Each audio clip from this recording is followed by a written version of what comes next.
네, 한 주의 증시 특징들 함께 정리해보는 시간, 금요일은 위클리 스탁 포인트 시간입니다. 오늘 두 분과 함께 하는데요. 미르경제연구소의 정태근 이사님, 퍼스트프라임 리서치의 손여루 팀장님 함께 모셨습니다. 두 분 어서 오세요. 네, 반갑습니다. 안녕하십니까. 네, 오늘도 두 분과 함께 이야기 나눠보려고 하는데요. 먼저 오늘 첫 번째 포인트는 무엇일지 주제부터 만나보시죠. 네, 삼성전자 2024년부터 DDR5 공급 대폭 확대. 과연 내년부터는 반도체 최근에 이제 연말부터 분위기가 살아나고 있는데 어떤 포인트들이 있을지 한번 들어보도록 하겠습니다. 네, 먼저 정 이사님, 오늘 반도체 관련 섹터도 의견 어떻게 주실까요?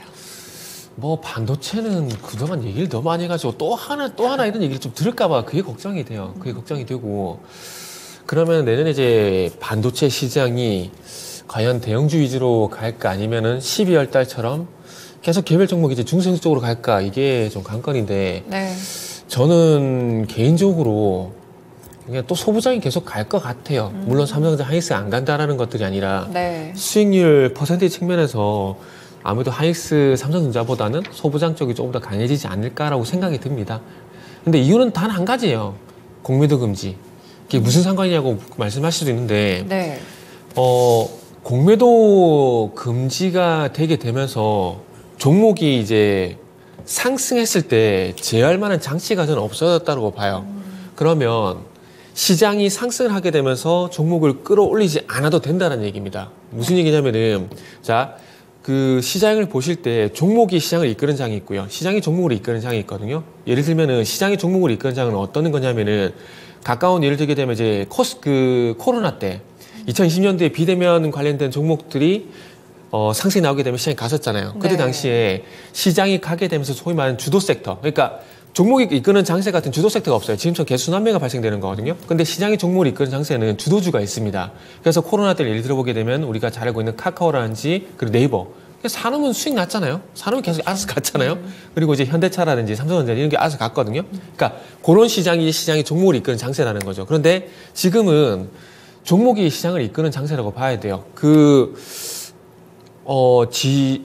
지금 어쨌든 빠른 순환매가 발생이 되게 되면서 현재 종목 단위 계속 강세를 보이거든요. 그러면 어쨌든 종목들이 가니까 시장이 안 가는 게 이상한 겁니다. 네. 그렇기 때문에 종목들이 먼저 가게 되고 시장은 끌려가는 그런 장세를 볼 수가 있는 것들이죠. 근데 그럴 수밖에 없는 것들이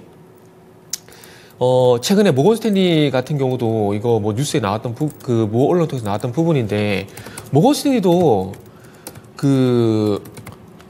반도체 중소형주를 사고 있어요.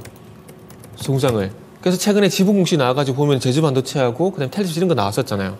그러니까 이 말씀 왜 말씀드리냐면은 그러니까 외국인 기관 입장에서 굳이 시장을 올리면서 종목을 끌고 갈 필요가 없다라는 거죠. 네. 공매도 금지가 됐고 나쁘지 않은 시장 구간들이기 때문에 종목 잘 사서 수익 잘 내면 우리가 결국 종목이 문제인 거잖아요. 그러니까 시장 관여 없이 그냥 시장만 잘 보더라도 종목들만 잘 보더라도 충분히 될 수 있다는 거죠. 저 화면 좀 같이 보시면서 말씀드릴게요. 네. 얘가 좀 새버렸는데 어쨌든 결론적으로는 이것도 반도체 얘기이기 때문에 한번 같이 볼게요. 12월 13일 날 이제 모건스탠리 한국 반도체 소부장 지분 쇼핑 다음은 종목은 하고 기사가 나왔거든요. 기사가 나왔는데 이게 종목이 이제 제주 반도체, 에르투 벽큐, 텔레칩스. 그러니까 외국인들이 이런 현상이 나오는 것들이 결국에는 조금 전에 말씀드렸듯이 시장을 종목군을 이끄는 장세가 아니라 종목이 시장을 이끄는 장세이기 때문에 종목에 집중을 하고 있다는 거죠. 그런데 이 공매도 금지가 어쨌든 내년 6월 달까지 돼 있잖아요. 그렇게 본다라면은 시장을 전혀 무시하면 안 되겠지만은 그럼에도 불구하고 종목 시장보다는 종목을 우선적으로 할 수밖에 없고 그렇게 본다라면 내년에도 반도체 같은 경우는 삼성전자 하이닉스보다는 소부장 단이 더 강해질 수가 있다라는 거죠. 그리고 이제 대표적으로 이제 온 디바이스 AI가 나오고 있는데 HBM도 저는 계속 갈 거라고 봅니다. 갈 거라고 보게 된다면은 이제 한미 반도체가 되게 많이 쉬고 있잖아요. 요새는 한미 반도체 얘기를 거의 안 하더라고요. 안 하는데 한미 반도체 같은 종목들이 작년에 수주받은 것들이 실적이 이제 내년에 작년이 아니군요. 올해군요. 제가 한 년 지나간 줄 알았어요. 벌써 지나가지 않네요. 올해 HBM 본딩 장비 이런 것들 수주 받은 것들이 내년 실적으로 좀 반영될 거거든요. 그렇게 네. 본다라면은 또 이제 그 종목들이 제가 봤을 때 계속 이끌 거라고 봅니다. 이끌 거라고 보고 있고 오늘 준비한 내용 하나도 좀 말씀 안 드리고 엉뚱한 얘기를 하고 있는데 어쨌든 이제 뭐 AI 시장이 결국에는 이제 HBM뿐만 아니라 디램 시장에서도 DDR5 이쪽을 또 이끌게 되는 그런 현상이 나오게 되고 네. 이 DDR5, CXL 관련된 종목들을 또 이제 새롭게 이제 신상주로서 계속 봐야 되지 않을까 생각이 들고 여기서 제가 좋게 보는 종목은 잠시 후에 말씀드리겠습니다. 네, 반도체 좀 끊임없이 확장되면서 내년에도 기대가 되는 종목들이 상당히 많은 것 같습니다. 그러면 손 팀장님은 반도체 내년에 대한 전망들 어떻게 보시는지 의견 같이 주세요. 네, 반도체 이야기도 중요합니다만 우리 앵커님 머리띠가 너무 잘 어울리고요. 그다음에 저는 이사님 화면 나오실 때 집중할 수가 없었어요. 왜냐면은 아이고. 이사님 화면 양옆으로 이렇게 덜덜덜 표시가 있어가지고 이사님이 막 새길로 막 샌다 이런 말씀하시니까 네. 당황하시는 표현 같아가지고 너무 인상 깊었었고. 사실 반도체 관련해서는 솔직히 15분 안에 이야기가 너무 하기가 어렵고 뉴스가 정말 빨리 나오고 있습니다. 그 다음에 시청자분들은 반도체 전문가가 아니기 때문에 8대 공정에 대해서 공부를 안 하실 거고 저 역시도 반도체를 커버하고 있는 애널리스트가 아니기 때문에 반도체만 주구장창 보고 있지 않습니다. 근데 이제 당연히 뭐 이 정도는 알고 계셔야 될 것 같아요. 어떤 섹터에 어떤 주가 있고 이게 테마주를 어떻게 형성해 돼가지고 이 종목이 이 테마로 연동이 되어 있다. 이 정도까지만 아시면 되실 것 같고 반도체 관련해서 정말 뉴스 팔로우업이 너무 힘듭니다. 지금 보면은 HBM3 개념 나왔다가 CXL 개념 나왔다가 PIM 개념이 나왔더라고요. 그래서 D램 메모리의 연산이 가능한 프로세서 기능을 더해서 미래형 반도체의 거리를 좁혔다. 그래서 이제 우리가 메모리랑 CPU가 따로 있는데 이 메모리랑 CPU를 한 곳에 각 붙여서 연산 속도를 준다. 근데 상식적으로 저는 잘 이해가 안 돼요. 컴퓨터 본체 이만하고 메모리 이제 메인보드 보면은 메모리 여기 붙어 있고 CPU 여기 붙어 있고 여기 납땜을 해가지고 이렇게 선을 했는데 이걸 그냥 같이 붙인다고 해서 속도가 얼마나 빨라질까?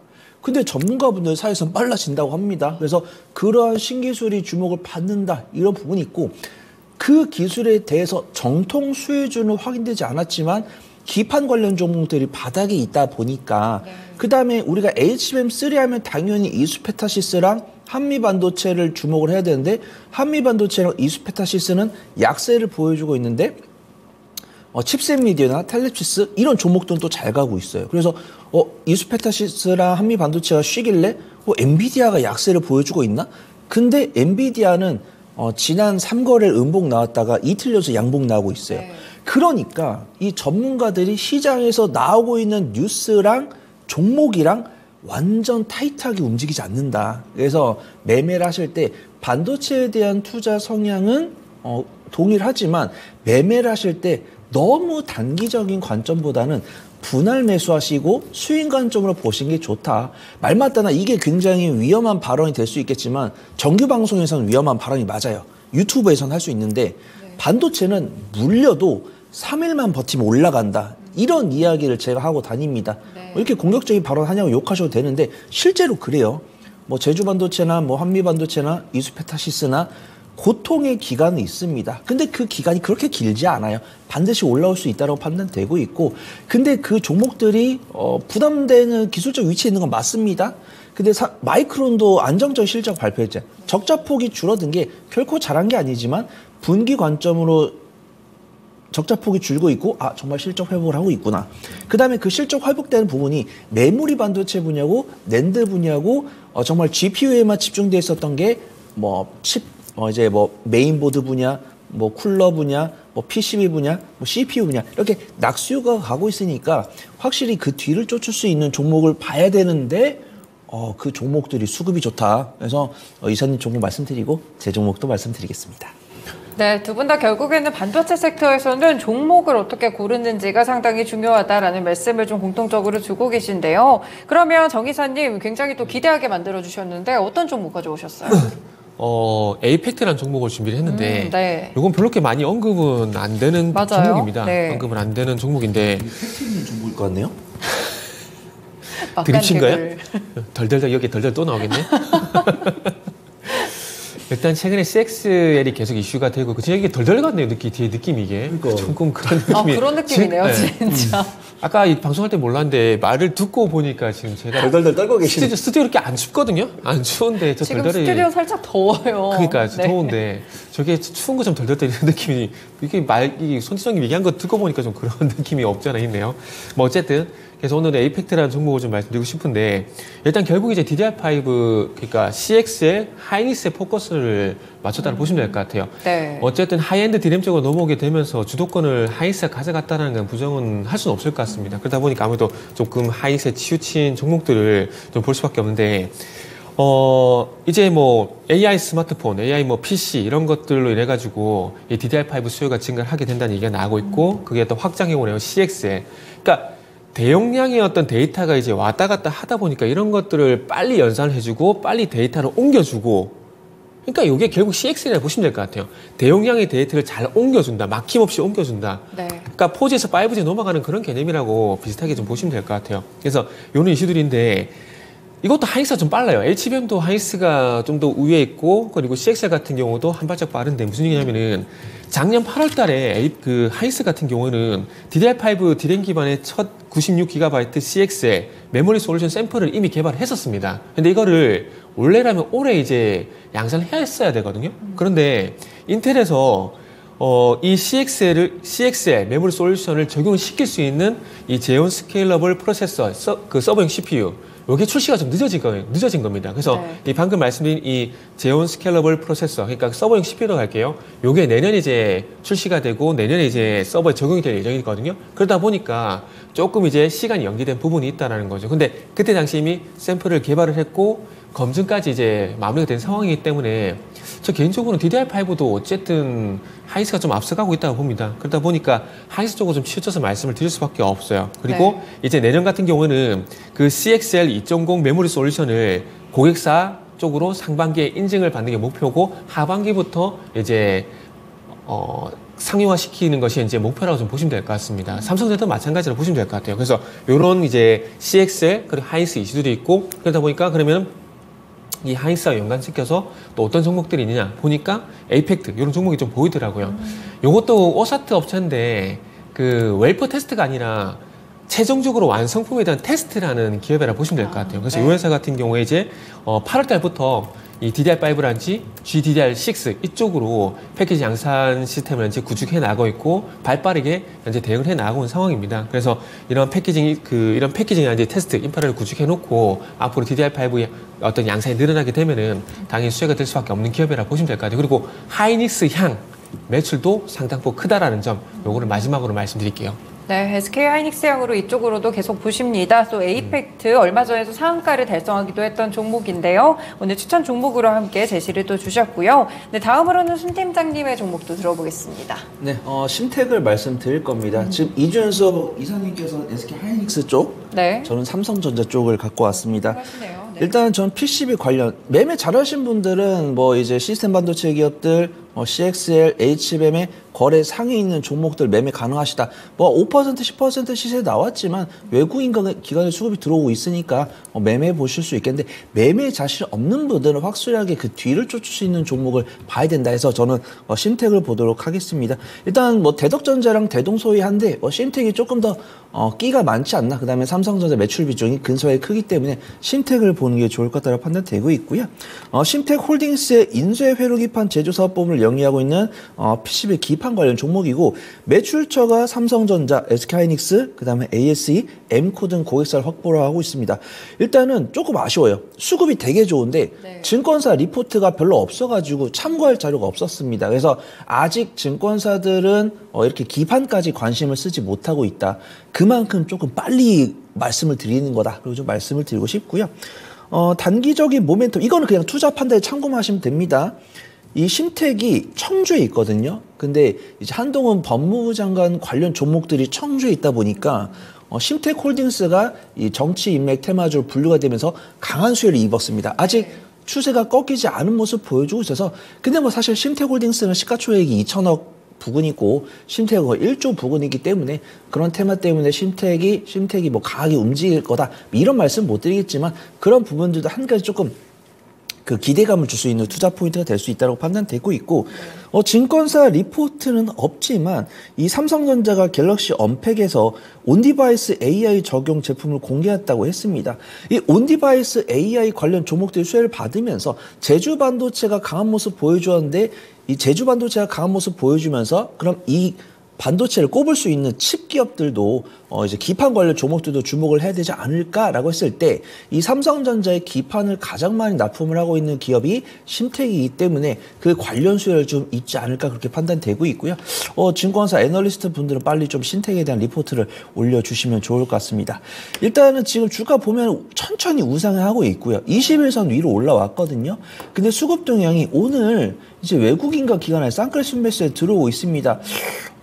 조만간 3일 안에 좀 리포트가 나올지 않을까 그렇게 판단되고 있는데요. 일단은 심택에 대해서 소액 비중, 워낙 주가 추이 좋고 수급 좋으니까 소액 정도 담가 보시고 이제 앞으로 나오는 이제 전문가들의 뷰에 따라서 비중을 좀 더 키워볼 수 있는 안전한 기판 관련 종목이다. 좀 소개를 드려보도록 하겠습니다. 네, 손 팀장님의 추천 종목은 신택이었고요. 일단 정치 테마주도 살짝 묶여 있기도 하고 그와 더불어서 삼성전자 향후로의 매출 함께 살펴보시면 되겠습니다. 네, 두 분의 추천주 들어봤고 입맛에 따라서 전략 선택해 보시면 될 것 같습니다. 네, 이렇게 첫 번째 포인트는 반도체였습니다. 다음으로 두 번째 포인트 넘어가 보겠습니다. 네, JP모건 헬스케어 출격대기 제약바이오의 투자 포인트는 매년 1월이면 사실 제약바이오 섹터들은 기대를 할 수밖에 없겠죠. 이 JP모건 컨퍼런스가 항상 있기 때문에 여기에 참가하는 기업이나 여기서 나올 이야기들이 또 상당히 주목을 받고 있는 상황인데요. 그럼 제약바이오 섹터에 대해서는 손 팀장님부터 먼저 의견 들어보겠습니다. 제약바이오에 대한 관심이 뜨거워져서 기분이 좋으면서도 조금 부담스럽습니다. 그래서 제가 한 2016년부터 제약바이오 섹터를 봐왔는데 이제 JP 모건 헬스케어가 거의 이제 10년이 넘어간 행사인데 32년 정도 됐다고 해요. 그래서 저도 한 8, 9년 정도의 추이를 보면은 제약바이오 투심이 좋을 때는 정말 이 JP 모건 헬스케어 컨퍼런스 참여한다는 뉴스가 나오면 강하게 상승했어요. 맞아요. 근데 20년, 21년, 22년에는 막 임상 3상 실패하는 기업도 나오고 막 그러다 보니까 솔직히 JP 모건 헬스케어 컨퍼런스가 있었나 싶을 정도로 막 지나갔었거든요. 근데 올해는 이제 내년이죠. 2024년 JP 모건 헬스케어 컨퍼런스는 정말 그 기대감이 좀 제약바이오 관련 종목들이 수급이 괜찮은 것 같습니다. 일단은 확실하게 이제 제약바이오도 막연한 기대감보다는 투자분들께서 조금 일정주 관점으로 영악하게 이제 매매를 많이 하시는 것 같아요. 여전히 제약바이오에 대한 투심이 안 좋으신 분들은 매매를 안 하시긴 하지만 정말 제약바이오 투심이 상당히 개선됐다라고 말씀드릴 수 있을 정도로 제약바이오 관련 종목도 수급이 좋고요. 기술적으로 좀 부담되는 종목들도 슬슬 확인되기 시작했습니다. 그래서 앞에서 말씀드린 것처럼 기준금리 완화 기대감에 제약바이오가 수혜를 입을 것이다. 이런 이야기는 사실 몇 주 전부터 나왔기 때문에 생략을 하고 이제 일정주 관점으로 접근해 보시는 게 좋을 것 같아요. 일단은 12월 9일에 샌디에이고에서 미국 혈액학회 관련 이슈가 있었는데 관련주들이 좋은 모습 보여주고 있습니다. 보령이 항암신약 관련해서 완전 관해를 확인했다는 뉴스가 있고 파로스 아이 바이오도 혈액학회에서 급성 백혈병 임상 1상을 발표했다는 부분이 있는데 보령 같은 경우는 12월 중순에 이 뉴스에 발맞춰 상승했다가 횡보하고 있는데 수급이 좋으니까 관심 종목에 넣어놓고 반드시 좀 매매를 해보셔야 된다라고 판단되고 있고 파로스 아이 바이오 같은 경우 이제 보령이 움직이니까 파로스 아이 바이오가 좀 움직이는 모습 이 종목 아직 그렇다고 해서 성장성은 있는데 성장성은 있는데 실적은 아직 확인되고 있지 않기 때문에 반드시 좀 맺고 끊음을 잘해야 된다고 판단되고 있고 JP모건 헬스케어 컨퍼런스 뉴스가 나왔을 때 이 관련 종목들이 사실 한 4거래일 전에는 움직이지 않았어요. 네. 근데 이제 좀 신호탄을 좀 에이프릴 바이오랑 큐라클이 쏜 것 같습니다. 에이프릴 바이오는 제가 이제 말하고 다닌 지가 한 2주 정도 됐는데 말하고 나서 움직이지 않다가 한 일주일 전부터 움직이는 모습 보여주고 있고 큐라클이 정말 강한 모습 보여줬죠. 수요일 날에. JP모건 헬스케어 컨퍼런스에 참여하겠다고 발표하면서 거의 한 18% 이상 상승했고 오늘도 좀 좋은 모습 보여주는 것 같아요. 그래서 저는 한미약품, 유한양행, 셀트리온, 삼성 바이오로직스 이렇게 메인 트랙에 서는 종목들도 괜찮은데 이 종목들로는 기대 수익률 한 10% 내외로 잡는 관점. 그다음에 나는 그래도 JP모건 헬스케어 컨퍼런스 참여하는 기업들이 많이 투심이 개선됐고 좋은 종목들이 발표하겠다고 했을 때 움직이는 모습 보여주고 있으니까 나는 기대 수익률 한 20% 이상 잡고 싶다라고 하시면은 이제 JP모건 헬스케어 컨퍼런스에 참여하겠다고 갓 발표한 종목들 위주로 보시는 게 좋을 것 같습니다. 네, JP모건 헬스케어 컨퍼런스에 따른 투자 전략, 이전에는 사실 코로나19 테마를 좀 지나오게 되면서 저희가 약간 여기에 대한 모멘텀들이 좀 사그라들었던 것 같은데요. 내년에는 다시 한 번 더 눈여겨보고 기대해보자 라면서 이미 신호탄을 쏜 종목들에 대해서도 함께 언급을 주셨습니다. 네, 그러면 다음으로는 정 이사님은 제약바이오 섹터들 어떻게 보세요? 좋게는 보는데 참 안 간다라는 생각이 좀 들어요. 조금 전에 이제 JP모건 헬스케어 관련돼 가지고 이제 선 지장님 얘기해 주셨는데 참 이게 바이오 업황이 괜찮을 때는 근데 정말 죄송한데 정말 이게 자꾸 눈이 가네요. 뒤에 이게 안 보려고 그러고 이제 카메라 보고 안 보려고 그러는데 강조해드리는 거예요. 네? 네, 강조해드리는 거예요. 그러니까 이게 자꾸 눈에 띄어서 집중하라는 뜻이죠. 자꾸 웃음이 나와가지고 어쨌든 뭐 말씀드릴게요. 그 방송에 집중할게요. 일단 그래서 이제 컨퍼런스 같은 경우도 이게 바이오 업종이 이제 부각이 되면은 이게 JP모건 헬스케어 관련돼 가지고 어떤 종목이냐고 막 이렇게 이슈가 되는데 아까 말씀하신 것처럼 이렇게 바이오 섹터가 안 죽이면 이것도 그냥 흐지부지 그냥 가버리고 있는데 근데 저는 요거보다 일단 좀 기대를 하는 부분이 뭐냐면 일단은 금리 인하 수혜주 최근에 아시겠지만 금리 인하 얘기가 나오게 되면서 수혜주들이 돌아가면서 부각이 되고 있는데 예를 들면 이제 요거는 이제 섹터가 아니라 영역이라 봐야 될 것 같은데 뭐 금이라든지 그 가상화폐 이쪽이 부각되고 그리고 부각되면서 게임주들이 자체 코인을 가지고 있거나 디지털 자산 사업을 진행하는 기업들이 12월 8일에 좀 부각이 됐었거든요. 그리고 난 다음에 이제 나온 것들이 이제 자동차 그 이전에 풍력 태양광 그리고 최근에 자동차까지 움직여주고 있거든요. 근데 바이오도 마찬가지로 그런 얘기가 언급이 되는 업종이에요. 왜냐하면은 임상 같은 경우도 그러니까 금리나 수혜들이 이렇게 돌아가면서 부각되는 게 뭐냐면은 공통점이 뭐냐면 뭐랄까 풍력이라든지 태양광이라든지 이런 것들 같은 경우는 대규모 자금이 들어갈 수밖에 없어요. 그러다 보면은 조달 비용에 따른 이자 부담이 발생될 수밖에 없거든요. 근데 바이오도 마찬가지로 봅니다. 왜냐하면 신약 개발이라든지 임상도 마찬가지거든요. 예를 들게 되면은 그 일동제약 같은 경우에 코로나 치료제를 개발을 하고 1,200억 들어가지고 코로나 치료를 개발을 했거든요. 아직까지 시약자 승인을 못 받았어요. 그러니까 1,200억 원이 날아갈 수 있는 그런 상황이 되거든요. 그러니까 그만큼 돈이 많이 들어간다는 겁니다. 근데 이게 자체 가지고 있는 유동성으로도 가능하겠지만은 그게 안 되는 기업들 같은 경우는 이제 로열티를 받고 기술 수주를 한다라거나 아니면은 자금을 조달해서 그래서 임상을 지금 진행하는 거거든요. 근데 금리 인하가 진행이 되게 되면은 바이오도 방금 말씀드린 풍력이라든지 태양광과 마찬가지로 자금 조달의 어떤 부담이 완화가 되게 되면서 부각이 될 수가 있다라는 거죠. 그러다 보니까 최근에 이제 바이오 같은 경우도 흐름이 좀 좋게 나오는 게 아닌가 생각이 들고 그리고 이제 또 주목을 하고 있는 부분이 이번에 이제 그 12월 달인가요? 12월 달인가 제가 정확하게 좀 기사 날짜 기억이 안 나는데 그 복지부 이차관님께서 어쨌든 이제 블록버스터급 신약 개발을 하기 위해서 정책적인 지원을 강력하게 하겠다는 얘기를 했었습니다. 네. 근데 이런 것들이 이미 3월 달에 얘기가 있었어요. 국무총리 산하였던 혁신위원회 거기서 이제 블록버스터급 신약 개발을 해마다 이제 추진하겠다 그런 얘기들이 있었는데 근데 보통 그 정도 이슈면은 바이오가 부각이 돼야 정상이거든요. 근데 제 생각에는 상반기 때 아시겠지만은 에코프로 그룹주 광풍이었잖아요. 거기다가 챗GPT 광풍 이런 것들이 있다 보니까 좋은 이슈임에도 불구하고 묻혔던 것 같아요. 그리고 또 하반기에 와서는 시장이 좀 조정을 보이게 되면서 또 이렇게 보이게 되면서 바이오가 좀 힘을 못 쓰는 그런 부분들이 있었고요. 그런데 어쨌든 이제 본격적으로 블록버스터 신약 개발을 이제 지원을 하게 되고 거기에 서정진 회장이 복귀를 하게 되면서 몇몇 기업들이 후보군들이 있거든요. 네. 예를 들게 되면 셀트리온, 유황야행 그리고 한미약품 이런 기업들이 있는데 이런 기업들이 어떤 신약 개발 진행하게 된다라면은 신약 개발을 진행하게 되고 정책적인 지원에 대한 모멘텀이 조금만 더 부각이 되게 된다라면은 탈탈 원전 얘기가 나왔을 때만큼의 어떤 흐름이 나오지 않을까 생각이 듭니다. 그래서 이런 것들이 이제 내년에 반영이 되는지 한번 저도 지켜봐야 될 것 같고 항상 기대감은 있지만은 계속해서 소외가 되는 부분들이 있는데 내년에는 한번 이 소외주에서 탈피한지 여부를 저도 한번 같이 한번 지켜봐야 될 것 같아요. 네, 알겠습니다. 제약바이오도 사실 자금 조달에 대한 부담이 꽤 있는 종목들인데 금리 인하 수혜주로서의 한 번 더 지켜보자라는 말씀까지 주셨고요. 그러면 손 팀장님부터 오늘의 제약바이오 토픽 들어볼게요. 네, 제가 소개를 드릴 종목은 ABL 바이오고요. 조금 아쉽습니다. 이 종목을 이제 11시쯤에 발굴했을 때는 솔직히 상승폭이 3%, 4% 정도였는데 네. 좀 시세가 붙었어요. 그래서 일단은 그래도 오늘 수급 보니까 기관 순매수 들어오니까 일단은 조금 소액은 담가봐야 된다라고 판단되고 있고 일정까지 거의 2주 넘게 남았으니까 이제 눌림목에서 비중 관리하시다가 JP모건 헬스케어 컨퍼런스 이전에 매도하는 전략이 좀 유효할 것 같다. 좀 말씀을 드리도록 하겠습니다. 이중항체 플랫폼 기반으로 다양한 파이프라인 연구 개발 및 기술 수출업을 영위하고 있는데 이제 제약바이오도 분류가 다양합니다. CMO 기업, 정말 신약만 주구장창 개발하는 기업, 그 다음에 일반 의약품 사업이랑 신약 개발을 동시에 하고 있는 기업, 이렇게 비즈니스 모델이 다양한데 가장 안전한 거는 CMO죠. 그 다음에 약간 일감 변동성 보일 수 있는 거는 일반 의약품으로 실적 나오면서 신약 개발하고 있는 기업들.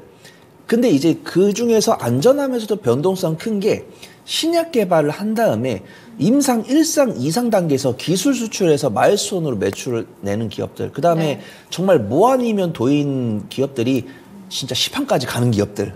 네, 뭐 그런 종목들은 잘 구분해 주시면 되는데 ABL 바이오 같은 경우는 임상 1상 2상까지 진행한 다음에 기술 수출을 통해서 마일스톤을 얻는 기업이다. 그 좀 말씀을 드려보도록 하겠습니다. 2022년에 1조 원 규모 이상의 기술 수출을 성공한 이력이 있는데 이게 역시 JP모건 헬스케어 컨퍼런스에 참여해서 나온 그 성과입니다. 사노피아와의 ABL301에 대한 공동개발 및 기술 이전 계약에 따른 마일스톤으로 2022년 3분기에 흑자로 전환된 이력이 있고요. 오늘 JP모건 헬스케어 컨퍼런스 2024에 참가하겠다고 발표를 했습니다. 거기서 임상 1상을 진행 중인 ABL503, ABL111, ABL103 등 다양한 면역항체 파이프라인에 대한 연구 결과를 발표할 예정인데 뭐 이렇게 발표한다고 해서 공급 계약이 바로 나오는 게 아닙니다. 오히려 뭐 2022년처럼 이제 4월이나 5월 달에 나올 수 있죠. 그래서 매매 관점은 지금 매수해서 JP모건 헬스케어 컨퍼런스 행사 이전에 매도했다가 관심 종목에 넣어놨다가 외국인과 기관의 수급이 들어오면은 매수했다가 공급 계약이 나오는지 확인하고 한 달 정도 보유했다가 공급 계약이 안 나오면 매도하는 그런 전략이 좀 유효하다라고 판단되고 있고요. 오늘 수급 동안 지금 기관 순매수 꾸준하게 들어오고 있고 외국인은 조금 차익 시간 나오지만 그 물량을 기관이 다 가져가고 있는 것이 아닌가 그렇게 판단되니까 두 번에 나눠서 매매해 보시면 안전하게 수익 가져갈 수 있지 않을까 판단해 보도록 하겠습니다. 네, 매수 매도 타이밍을 좀 잘 잡으셔야 될 것 같습니다. ABL 바이오 역시나 또 JP모건 헬스케어 컨퍼런스에 참가한다는 소식까지 함께 전해지고 있는데요. 투자 전략에 활용해 보시면 될 것 같고요. 다음으로는 정 이사님은 제약바이오 추천주 어떤 거 보세요? 아까 브리핑에서 당시 언급이 나왔는데 전 셀트리온 봅니다. 결국 이제 저는 어디에 포커스를 맞췄냐면 결국 블록버스터급 신약에 포커싱을 했어요. 네. 일단 어쨌든 저는 개인적으로 이제 상반기에는 비만 치료제, 하반기 와서는 이제 유전자가 이런 이슈들이 있었는데 결국 이런 것도 대장주 역할을 못했거든요. 그러면 우리가 알고 있는 이제 대형 제약사라든지 바이오시밀러가 가야 바이오가 한다라는 겁니다. 근데 그 대형 이제 제약사라든지 그리고 바이오시밀러라든지 이쪽에 가기 위해서는 결국 블록버스터급 신약 요 이슈가 좀 이끌어야 되지 않을까라는 생각이 됩니다. 그러다 보니까 거기에 가장 적극적인 셀트리온을 말씀드릴 수밖에 없을 것 같아요. 제가 그 업종 브리핑에서 그 이제 바이오 어떤 브리핑을 좀 하게 되면서 제가 무슨 말씀 드렸냐면은 3월 달에 이제 국무총리 산하 혁신위원회 이쪽에서 이제 블록버스터급 신약에 대한 얘기가 나왔다고 말씀드렸잖아요. 그러면서 바로 4월 달에 셀트리온에서 어떤 얘기가 나왔냐면은 해마다 이 블록버스터 신약을 우리가 개발하겠다 그런 얘기가 나왔거든요. 그리고 아시겠지만 서성진 회장이 복귀를 했습니다.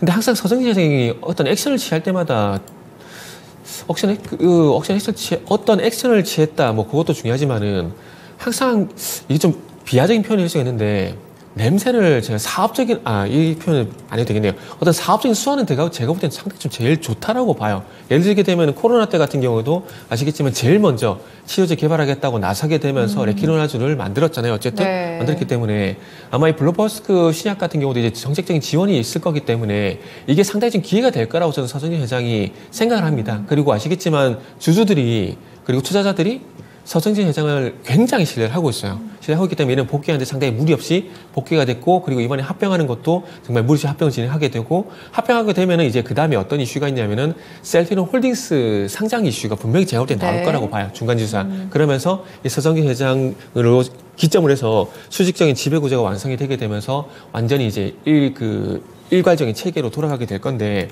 어쨌든 뭐 그것도 중요하지만은 다시 원점으로 돌아가게 되면은 서성진 회장이 복귀를 하게 되면서 신약 개발 회사로였던 도약을 상당히 강조를 했습니다. 그래서 이 바이오시밀러 회사에서 이제 신약 개발 쪽으로 이제 계속 얘기가 나온 상황인데 그러다 보니까 일단 신약 개발, 블록버스터 신약 개발 이쪽에서 가장 수혜가 된다라고 좀 보시면 될 것 같아요. 그래서 2040년까지 신약 매출 60%까지 확대를 한다고 합니다. 그렇기 때문에 아마 좀 기대가 되는 부분들이 있고, 그리고 이제 내년에, 상반기에 또 이제 미국 시장, 진펜트라, 이쪽으로 이제 진펜트라라는 바이오시밀러 출시가 또 예정이 되는 상황들이기 때문에 한번 셀트리온 같은 경우는 이제 주가도 뭐 18만원이랄까요? 요 정도 이제 바닥을 잘 다져가고 있기 때문에 한번 보시면 좋을 것 같아요.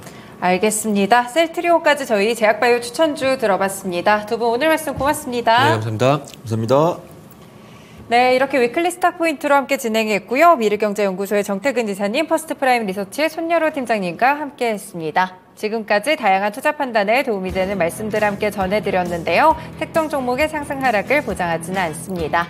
시장의 중심 마치겠습니다. 오늘도 시청해주셔서 고맙습니다.